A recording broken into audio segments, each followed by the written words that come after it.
Saudara-saudara rakyat Indonesia, saat ini ada 2 kasus korupsi besar ya, yang kemudian sudah muncul tersangkanya. Yang pertama adalah kasus korupsi Chromebooks ya, Nadiem Makarim, mantan menterinya Pak Joko Widodo di era lalu. Kemudian yang kedua adalah Menteri Agama nih ya, Yakut Komas ya, terkait dengan korupsi dana haji. Nah, kedua korupsi ini berkelindan dengan kasus ijazah, di mana saya menjadi salah satu tersangkanya.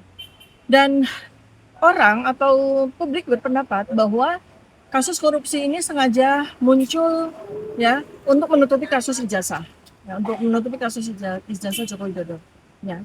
Nah, tetapi dalam konteks ilmu yang saat ini saya tekuni, neuropolitika, neuroscience behavior tepatnya, kita menggunakan pisau analisis untuk melihat itu, ini adalah uh, sebuah fenomena yang disebut sebagai backfire effect.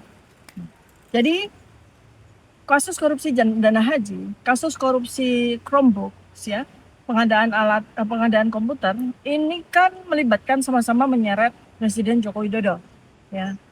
Artinya kalau kedua kasus korupsi ini diusut ya, karena sudah ada 2 tersangka, maka kebohongan Joko Widodo akan terelakkan. Kenapa? Karena dia pasti akan mengelak, dia pasti akan mengorbankan Nadiem dan Yakut untuk melindungi dirinya.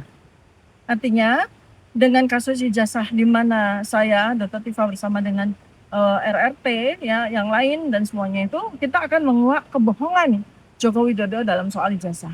Nah, dalam 3 kasus ini ada satu konsistensi, yaitu soal kebohongan. Artinya masyarakat akan lebih bisa melihat bahwa dalam konteks korupsi haji maupun korupsi Chromebook, Joko Widodo prominen persoalan kebohongan.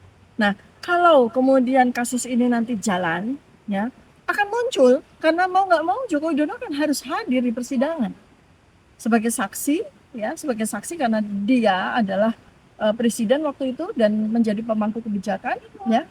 Seperti kita selalu terngiang-ngiang dengan kata-katanya bahwa tidak ada kebijakan menteri, yang ada adalah kebijakan presiden, dan pernyataan itu kan memukul dia sendiri, menjadi bumerang bagi dia sendiri.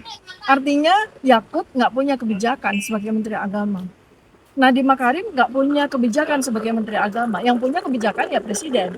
Artinya kalau sampai kemudian nanti Joko Widodo mengelak, ya, dia kan bohongnya konsisten.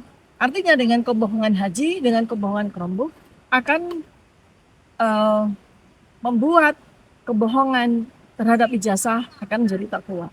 Jadi itu sebetulnya adalah sekali lagi ya, a blessing in disguise, hikmah yang dihadirkan Allah Subhanahu Wa Taala. Orang akan sulit ya, selama ini juga lihat dari survei dari Drone Emprit ya, sekitar bulan Juni 2025, 93% publik itu percaya bahwa ijazah Joko Widodo itu palsu, dan tinggal 7% yang masih meyakini bahwa ijazah Joko Widodo asli. Karena itu maka pihak Jokowi harus memunculkan orang-orang yang dianggap punya legitimasi dalam dunia akademisi.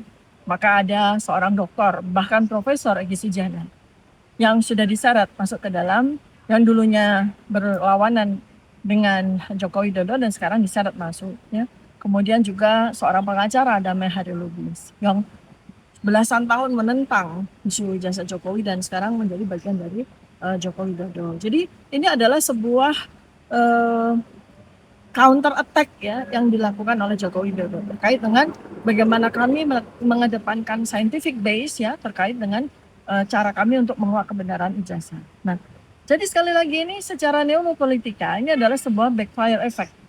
Ya, backfire effect yang kata kuncinya sebenarnya kebohongan. Korupsi itu kan kebohongan ya.